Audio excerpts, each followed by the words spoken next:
This is CGTN, China Global Television Network.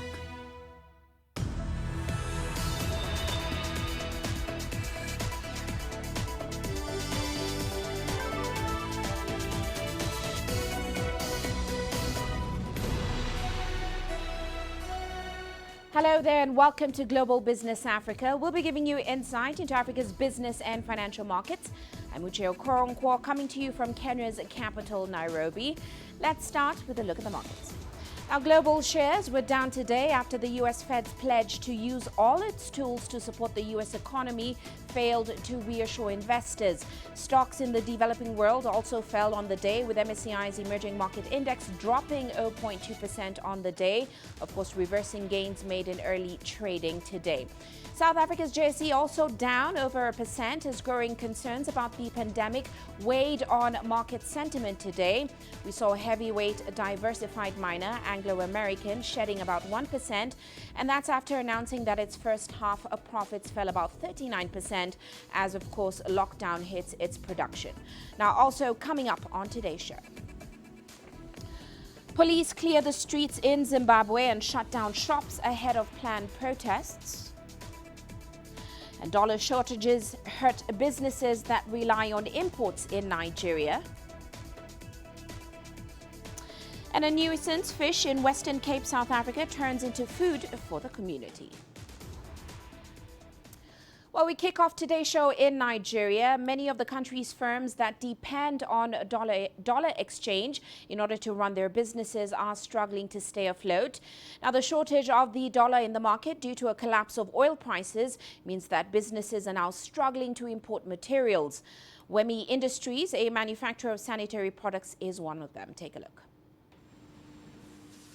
Wemi Industries, a factory in Nigeria's commercial capital Lagos, employs women to place nappies in plastic packaging for sanitary products.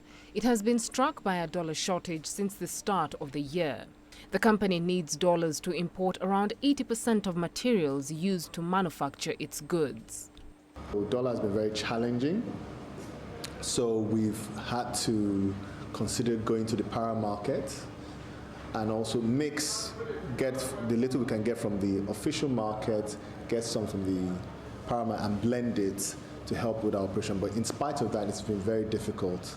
The shortage on the money market in Nigeria, which relies on imports for consumption, worsened after the coronavirus pandemic caused a crash in oil prices. This slashed government revenues and weakened the naira in the black market, where many companies source dollars. It means that we have to squeeze harder, increase our prices, and it slows down business basically, in effect. So we're likely not to have enough goods in stock at some point because of the reorder cycles that we have.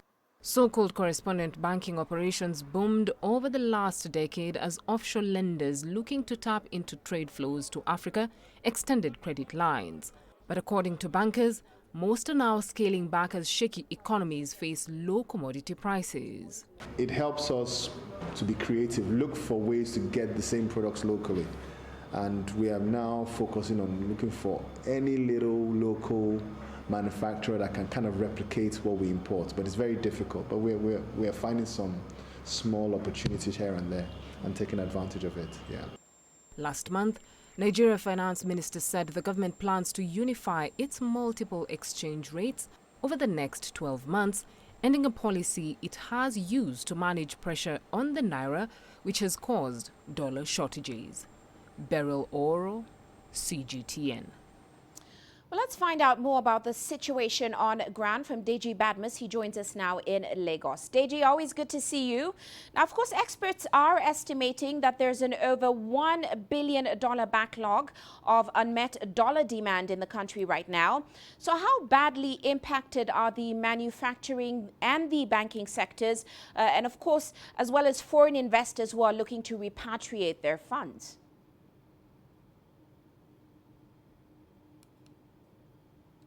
Well, Uche, it's actually been quite terrible for manufacturers and, of course, these foreign investors you talked about. And you just need to look at the Purchasing Manager Index that the central bank actually released for the month of July. It just came out. not quite long ago, and clearly showing that manufacturing contracted, and as a matter of fact, it's the third contraction we'll be having in the last 3 months, and even the non-manufacturing PMI also contracted. So it's been quite challenging getting forex now, especially for manufacturers. But not just that, we also know that the lockdowns across the world has also affected business for them as well, especially in terms of the supply chain getting their raw materials. But of course, the shortage of dollar has now compounded the situation. We've had situations where some manufacturing concerns have had to shut down. We're beginning to see layoffs now just because they are not able to get the dollars that they want. The price at the parallel market, of course, that's the unofficial market now, has skyrocketed. And, the parallel market too is not deep enough to supply, to meet the needs now of these manufacturers and, of course, investors who are seeking to repatriate their funds. But, of course, the central bank continues to give the assurance that it would continue to meet the demands, that's genuine demands now, but no question at all that things are actually tough now, especially in the forex market. And part of the reason is that we've seen less intervention now from the central bank, obviously, and it's part of the reasons why we have this severe shortage in the FX market at the moment. Well, Deji, let's talk more about what the central bank is doing. We know that experts are saying they're holding on to those dollars to, of course, protect the naira. But how much have the central bank's interventions helped curb the country's foreign exchange pressure right now?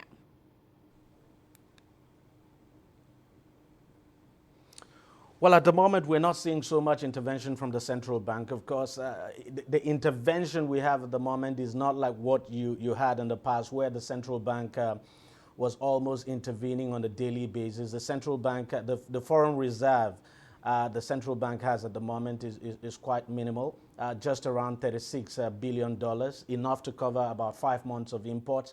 So the central bank is quite careful. Remember also, it's facing enormous pressure from the World Bank to basically float the naira. And of course, it's one of the conditions that the World Bank has given for the country to be able to secure the $3 billion loan now it is seeking from the World Bank.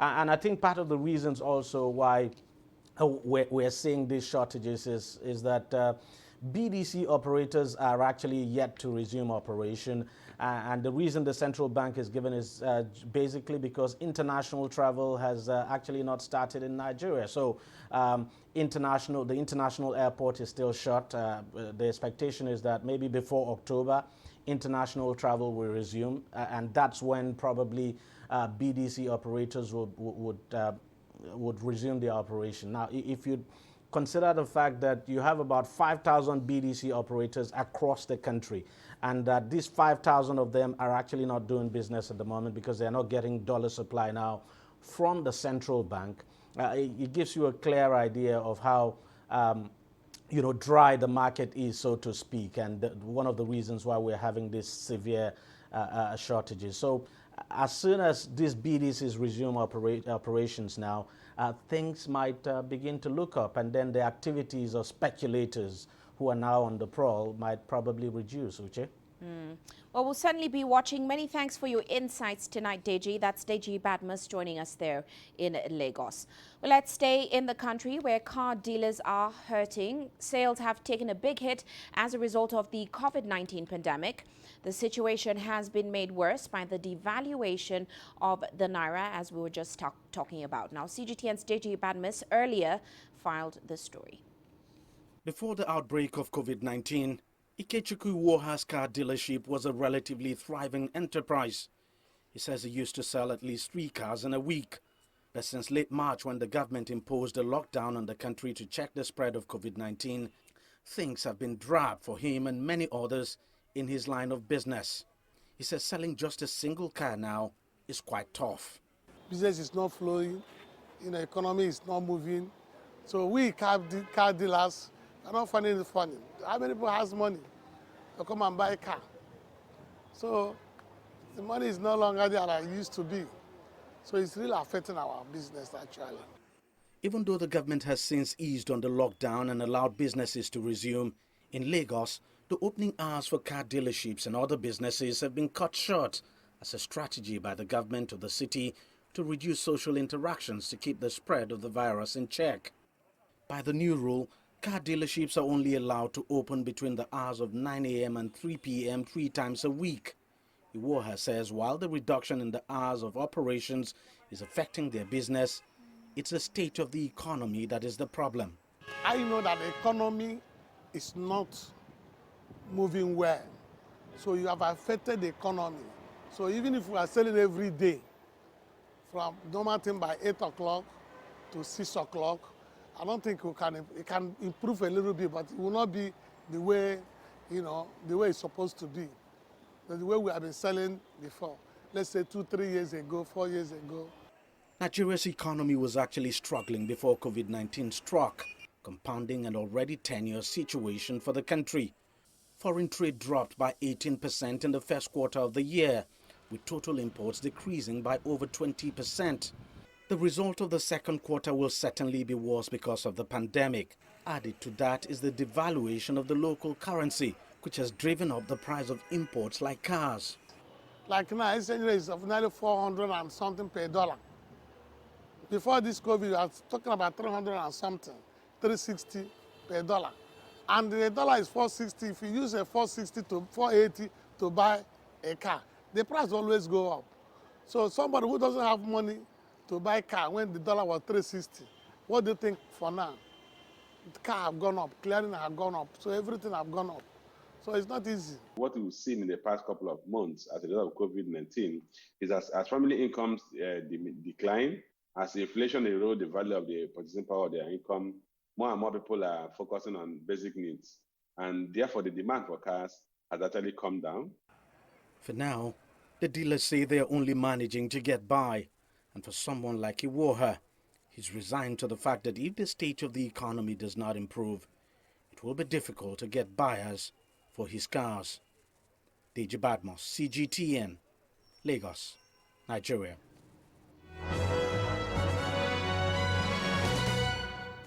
Now let's take a look at our corporate headlines today. French oil major Total has launched calls for tenders for its Uganda onshore oil project for the next quarter. The company plans to sanction the project as soon as possible in a bid to benefit from the depressed supply market. And Samsung Electronics says it expects a gradual recovery in demand for mobile devices and consumer electronics in the second half of this year. It, however, notes that risks remain due to the coronavirus pandemic and, of course, growing competition. Meanwhile, French automaker Renault has reported a record loss of $8.6 billion in the first half of this year. This has been inflicted by the COVID-19 crisis and troubles at its alliance partner Nissan. Now, the Renault-Nissan alliance has been hit especially hard as it was already weakened by low margins and, of course, that boardroom turmoil surrounding Carlos Ghosn, who is the architect of the alliance, who was ousted back in 2018.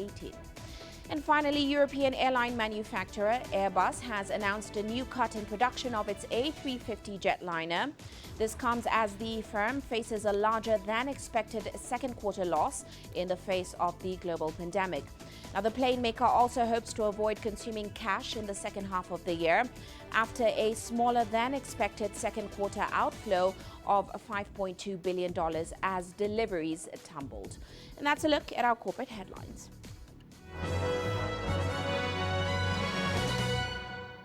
Well, we are heading to a short break now, still coming up on the show.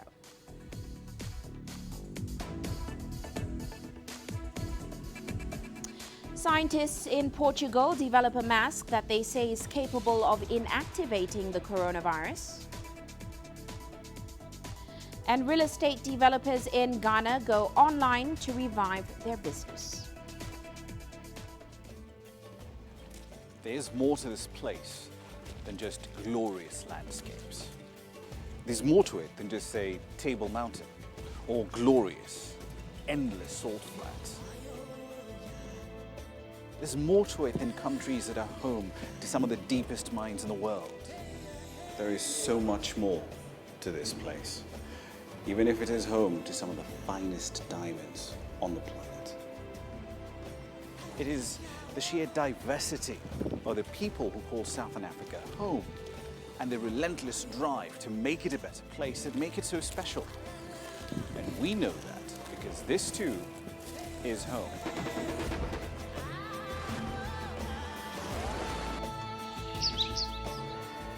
No one knows Southern Africa like we do. CGTN, see the difference.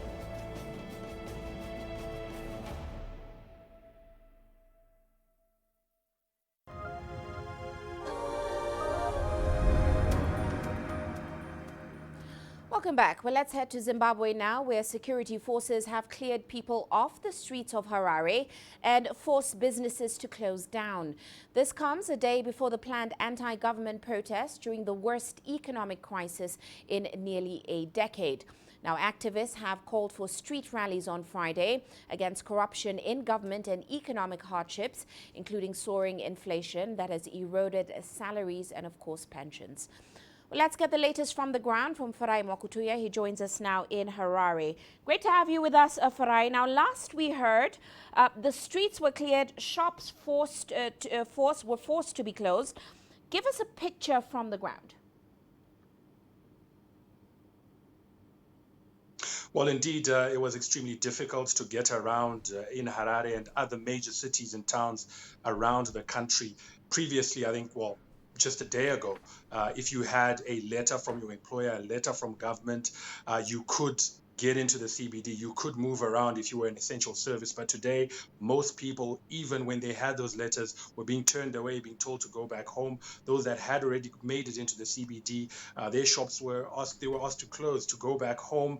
And this is, this stepped up security was predicted because in the days leading to these protests that have been called for tomorrow, there have been warnings. There have been, these statements coming out from the Home Affairs Ministry, from the police, from the security organs, urging people not to participate, to desist, not to be part of this, and that the security agencies will be on standby. And that is exactly what we saw today, and we expect that to be escalated tomorrow.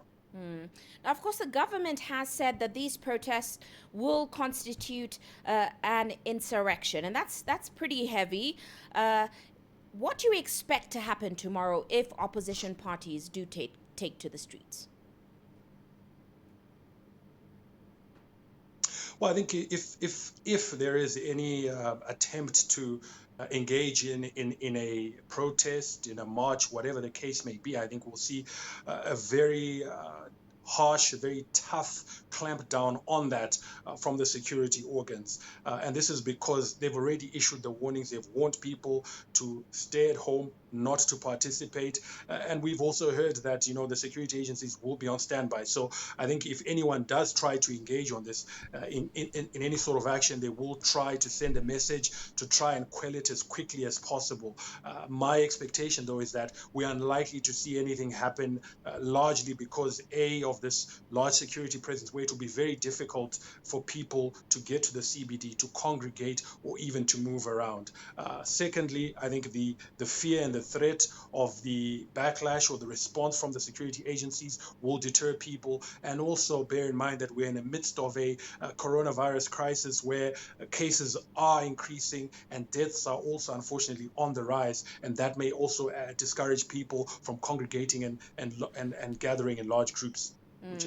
Well, Farai, given this recent developments, it certainly seems like this economic crisis in the country is fueling renewed social unrest in the country. Give us a sense of the public's grievances with the government right now. Well, you did mention that these protests had been called against corruption. They come in the wake of a very damning procurement scandal, COVID-19 equipment protective equipment scandal, procurement scandal that implicated the health minister, who has since been relieved of his duties. In the wake of that, I think these activists, these opposition parties wanted to see more action, felt that there wasn't decisive action being taken on corrupt officials, that there wasn't intent to tackle corruption, and they felt that corruption is at the core or at the heart of many of the economic challenges that this country is facing. In addition to that, we have seen the cost of living, soaring. Inflation is hovering above 700%. There are still shortages of cash, shortages of foreign currency, shortages of fuel.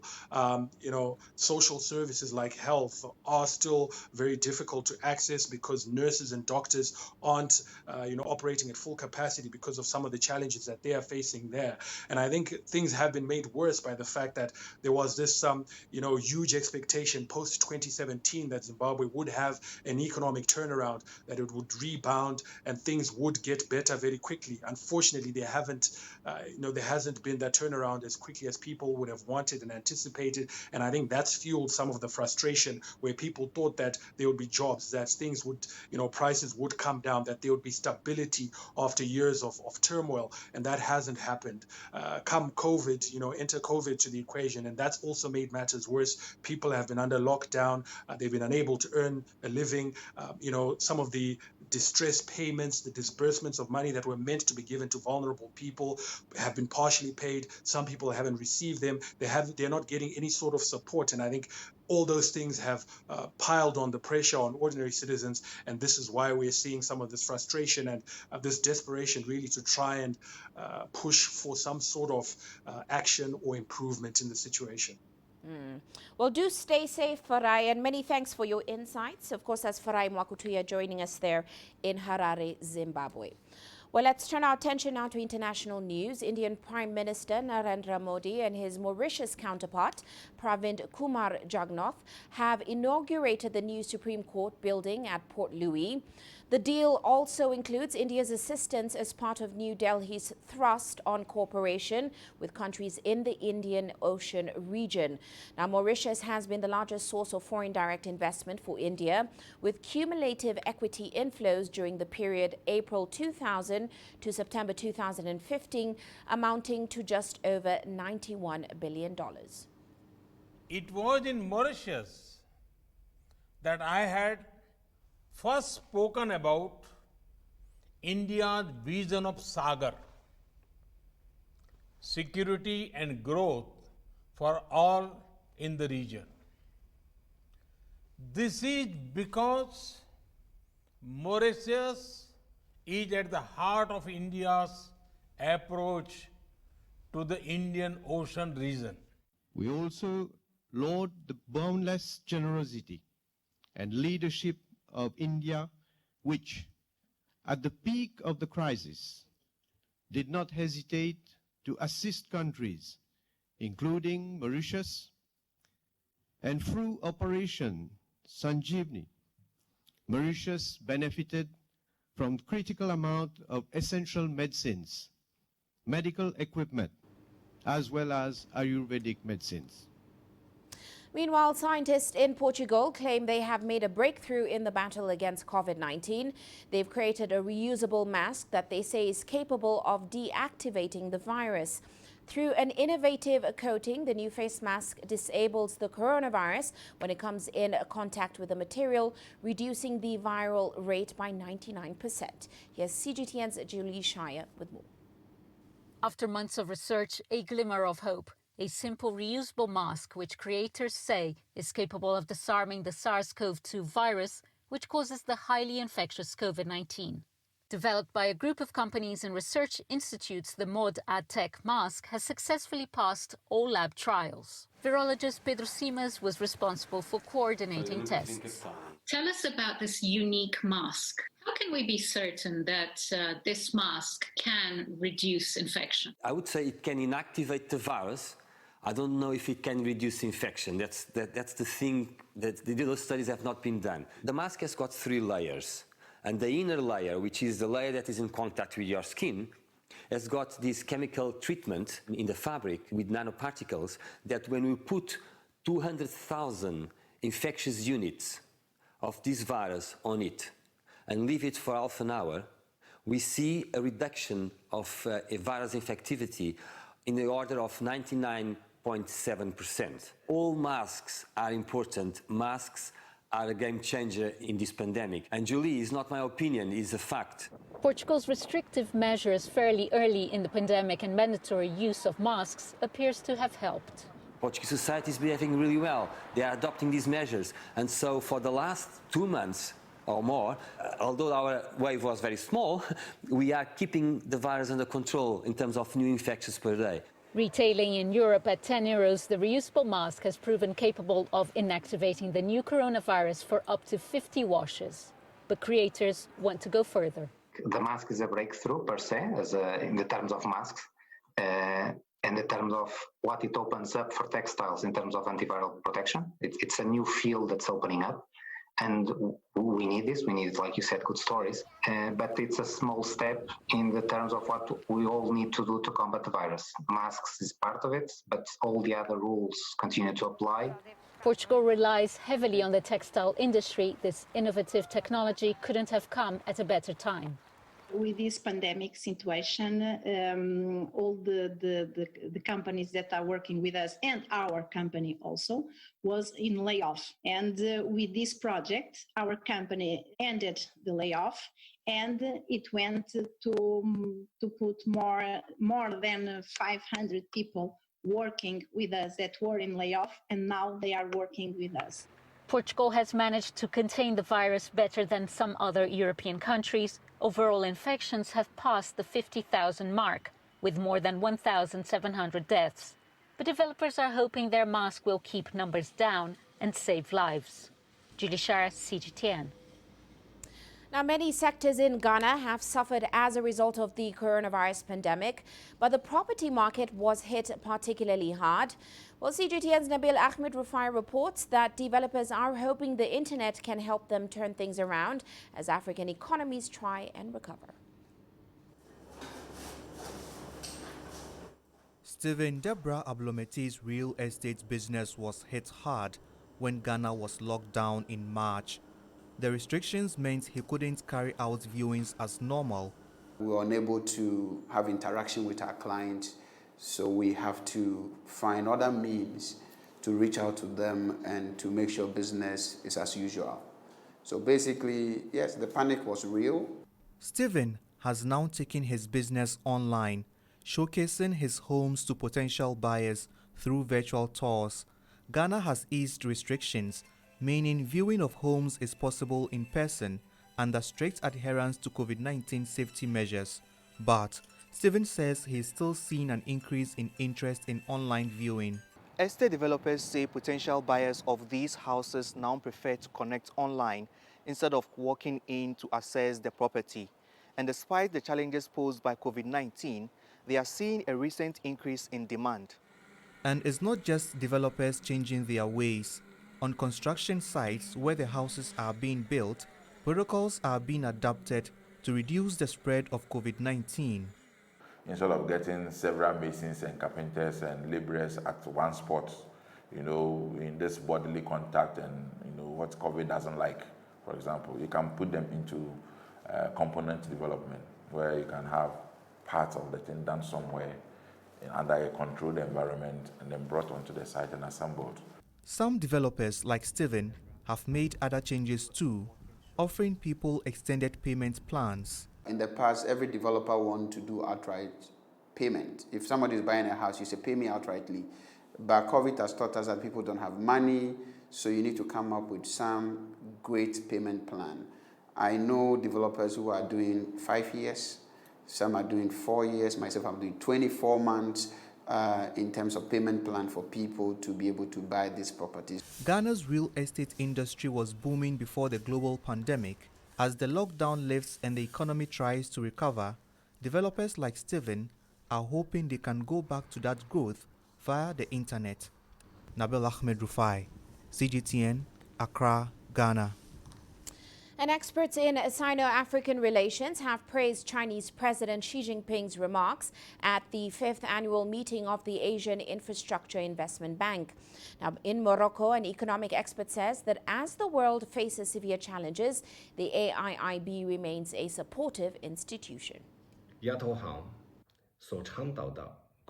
International cooperation advocated by the AIIB is to achieve common development.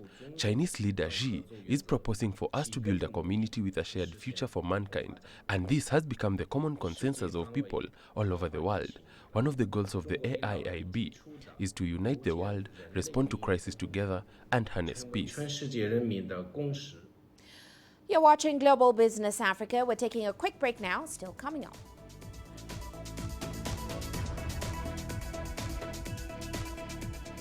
Germany calls for oversight reforms in the wake of the Wirecard scandal. And pilots in the US call for more stimulus money to keep their planes in the sky.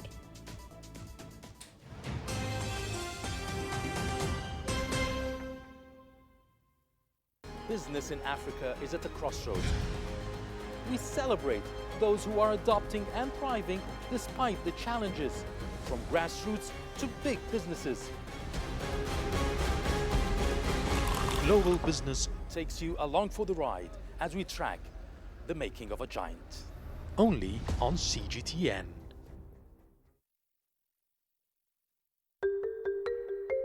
How will your world change today? What happens here? What happens there? Or what you make happen for yourself. If it matters to you, it matters to us too. Your stories are the stories that need to be told. Africa Live. Find your voice.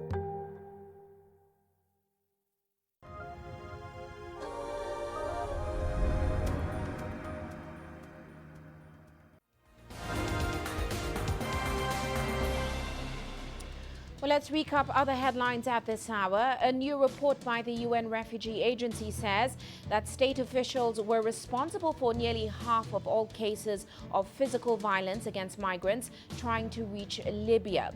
Now, the findings seek to chronicle cases of violence and death that have been hard to track along the deserted routes to Libya. The report raises calls for greater accountability. And Muslims around the world have been celebrating Eid al-Adha without a Hajj season this year. Due to the coronavirus pandemic, Saudi Arabia shut its doors to foreign pilgrims. It has been a huge disappointment for those who had already made preparations. And the world has marked the International Day Against Trafficking of Persons as hundreds of women and girls from Uganda remain missing. Many are reportedly tricked into fake lucrative jobs abroad. The restrictions imposed to slow the spread of COVID-19 have made it difficult to get them help. And still in Uganda, a court has sentenced a man to 11 years in prison for killing a famous silverback gorilla.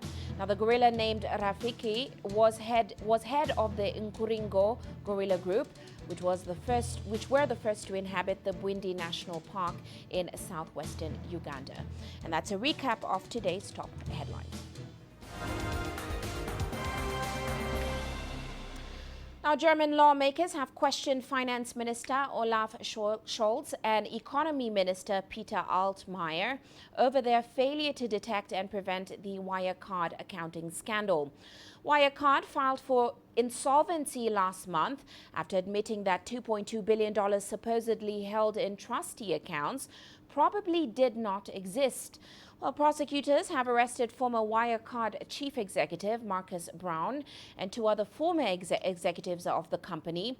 They are suspected to have orchestrated a criminal racket running into years to inflate revenue and balances to hide losses dating back at least to 2015. We looked into a lot of details, and I made sure that everyone knows what we know, and we will continue to provide clarity. I think that the people who think that they can dodge their responsibilities, or those who think that they are going to get away with it, are wrong. We have to ensure that we are aware of all the facts and then enact the necessary reforms.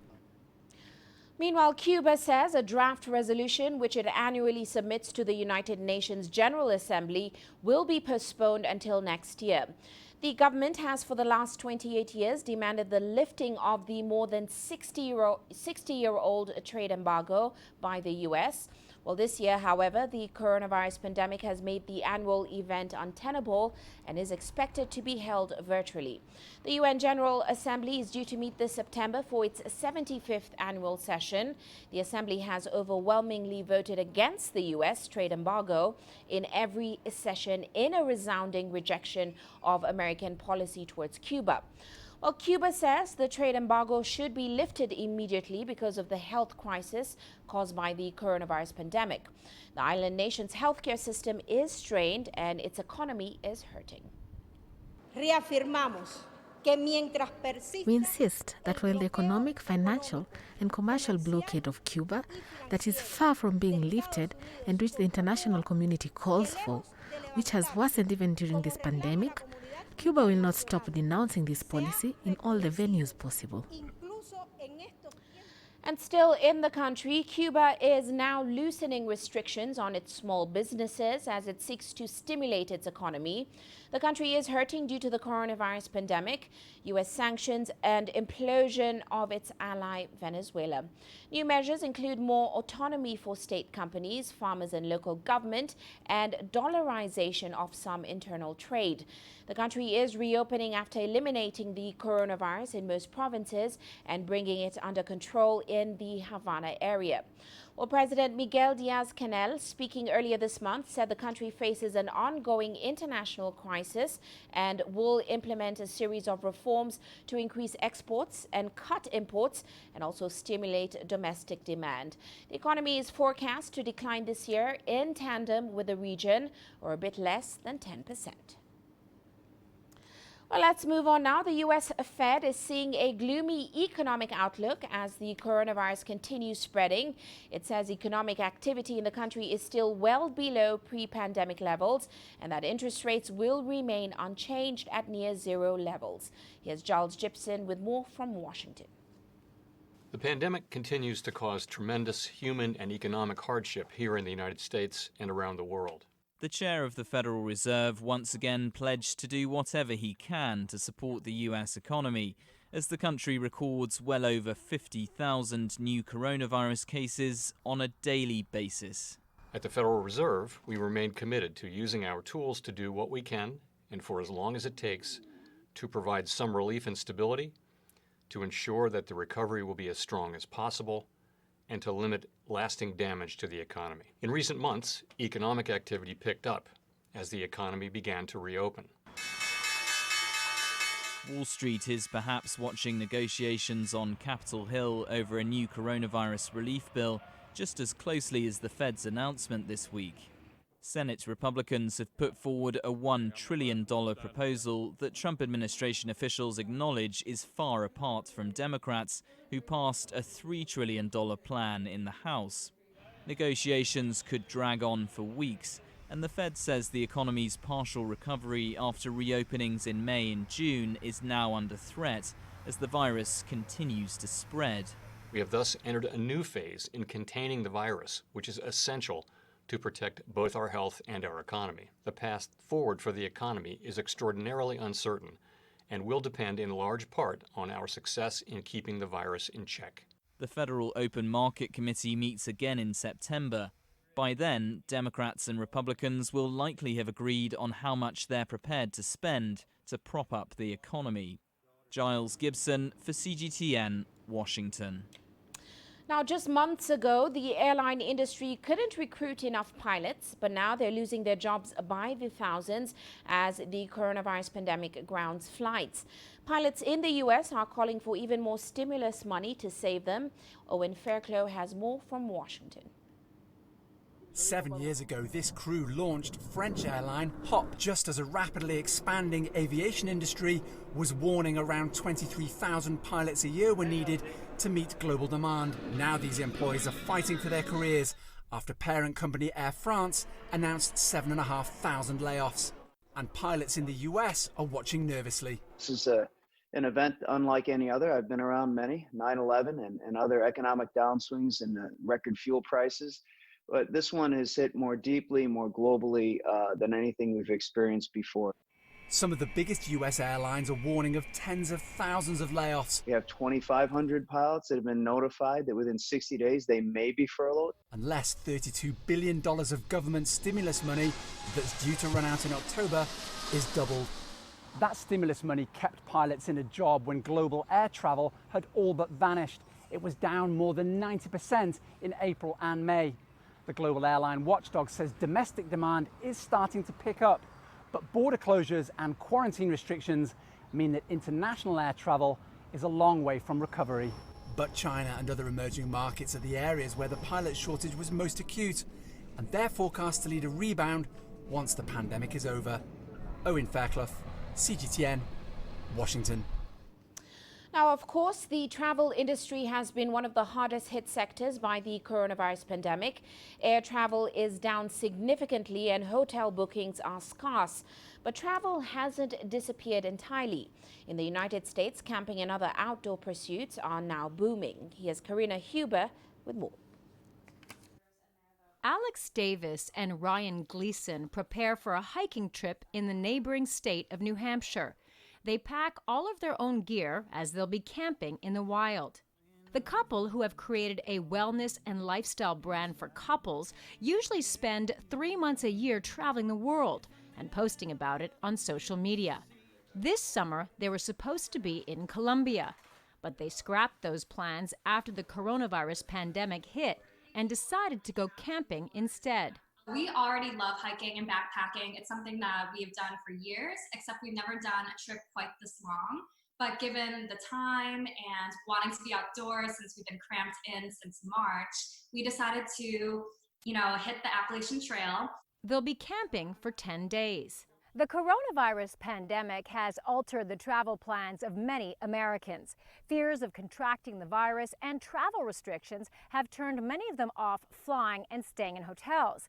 Instead, there's been a boom in outdoor pursuits like camping and glamping, where it's easier to social distance.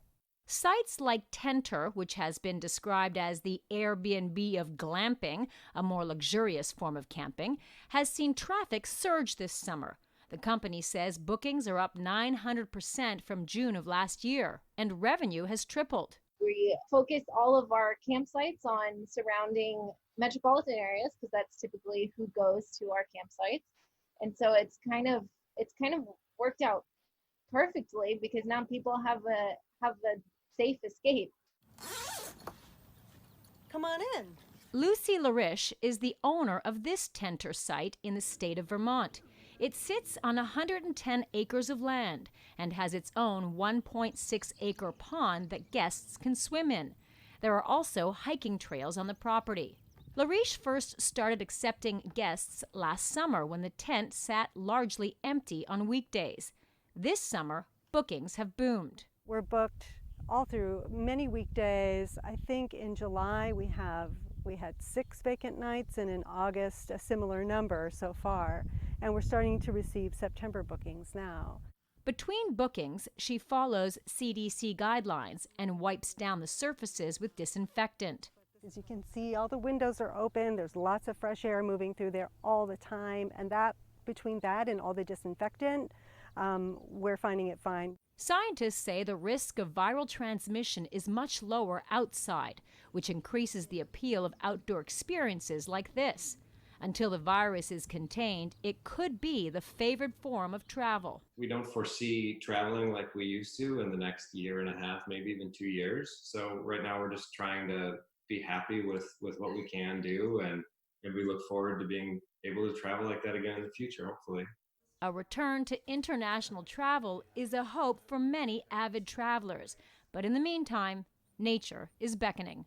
Karina Huber for CGTN in Vermont. And still in the U.S., micro-weddings are a fresh trend in the bridal industry for couples whose nuptials were put on hold by COVID-19. CGTN's Daniela Pearson reports. Rather than wait, Ashley Shaw and Austin Butterfield are getting married. Their big wedding plans had to be scrapped due to the coronavirus pandemic. The couple has now opted to tie the knot in a tiny wedding at a farm.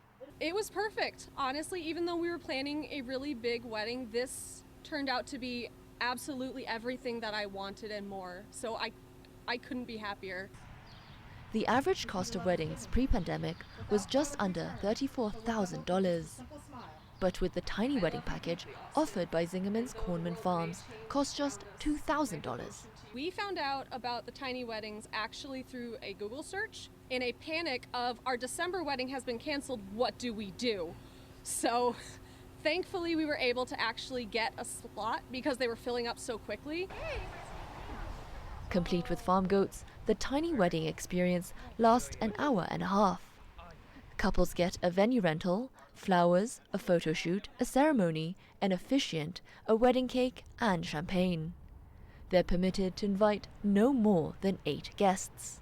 I guess just to any other bride that's had their 2020 wedding canceled, I know it's hard, I know it's heartbreaking, but try and be creative. There are so many options for you. You can have everything you dreamed of in 2020, I promise. Before the pandemic, 20 to 30,000 weddings took place every weekend in the US, according to data from wedding planning site TheKnot.com. Couples whose weddings have been impacted by the virus are rescheduling, with only 7% cancelling altogether. Daniela Pearson, CGTN. Well, let's shift our attention to a remarkable discovery. A Dutch researcher happened to find the spot where Vincent van Gogh painted his last work. Now, Van Gogh is remembered amongst the most famous Western artists, credited with over 2,000 works. Stefan de Vries tells us more. It is an important day for researcher Wouter van der Veen. After thorough investigation, he recently lifted the lid on a 130-year-old mystery just behind this door. The question, where did Van Gogh create this painting? A colourful depiction of roots and also his very last work. Wouter has the answer. We are standing right at the very spot where Van Gogh painted his last painting, his last masterpiece, the tree roots. Well, let's say I'm 99% sure. And I've discovered these tree roots on a postcard, an ancient postcard dating back to 1905. Well, we are standing about here where the word Daubigny is written. Okay. And so we are looking at this really weird structure here that is just behind me. Wouter van der Veen has been studying Van Gogh's life and art for over 2 decades, but this discovery is unique in his career. Well, I was astonished, of course, and overwhelmed because I had this little doubt, and a little doubt about such an important masterpiece is, of course, something that is overwhelming. So I tried at first to destroy my own theory, but I didn't manage to do that. It was the evidence got stronger and stronger. All the pieces of the puzzle just happened to fit, and so I was, after let's say 1 or 2 days of scrutinizing carefully the postcard and the painting, I was convinced that this was the right place. Van Gogh painted many spots in Auvers-sur-Oise, and these routes will be added to the list. But this day is also special for another reason. Every year on July 29th, Van Gogh's descendants pay tribute to the master at his last resting place. They are delighted by the discovery. What I felt was that it connected us to the very, very last hours Vincent was working as an artist. And maybe you can say that he was working on his farewell letter. The roots are now a silent witness to Van Gogh's final hours. After he painted the tree roots, he walked into the fields, and the fields are just 100 meters away from here, and shot himself in the chest. He walked back to the inn, and there he, without saying anything, went to his room, lied down, and after 32 hours of agony, he died in his room. And now he lives on forever, just like this coppice wood that is also living on forever.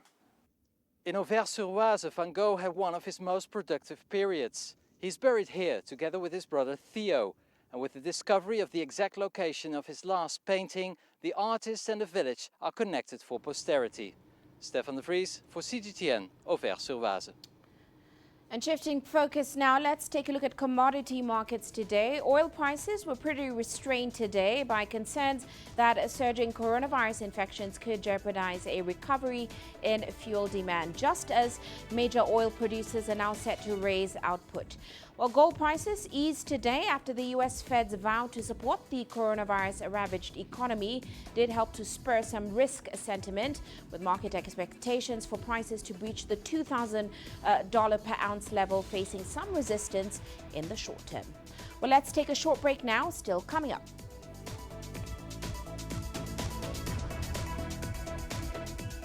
Fish that has been a nuisance in South Africa's Western Cape turns into food for the community. You don't find the stories of North Africa by sitting on the sidelines.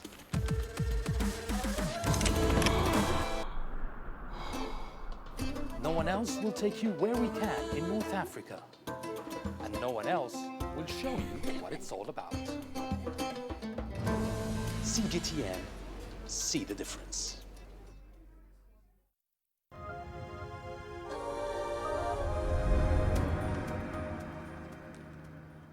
Now, for the last 2 years, residents of one neighborhood in South Africa have used the carp fish for fertilizer. The fish was introduced into the area in the 1800s, but it has proliferated so much that it threatens the lake's ecosystem. Now, area residents will hunt the fish for fertilizer factories. Not anymore. The fish is now destined for dinner tables in nearby Sedgefield as the coronavirus keeps families at home. It's just before sunrise, and volunteers are hauling nets in Groenvlei Lake. They are catching a fish species known as carp.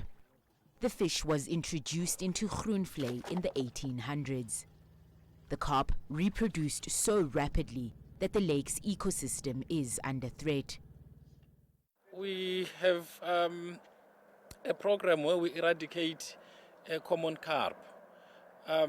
For the benefit of biodiversity here in the Vlei, in Groenvlei. And the second facet of the project is that the carp that we take out currently from the Vlei, we donate it to our local communities as part of food diet, because fish is actually an important source of protein. Today, the fish are destined for dinner tables in nearby Sedgefield, a town that depends hugely on tourism. And that industry has vanished almost overnight because of the coronavirus pandemic. The fish is a relief. It's difficult during the lockdown for the children to get food, and money is scarce. So what can we do? But we are thankful for the fish. It's better. The carp is now part of the community's food diet and an important source of protein. Now, we did a lot of study and homework before we actually got to the point of where we are today.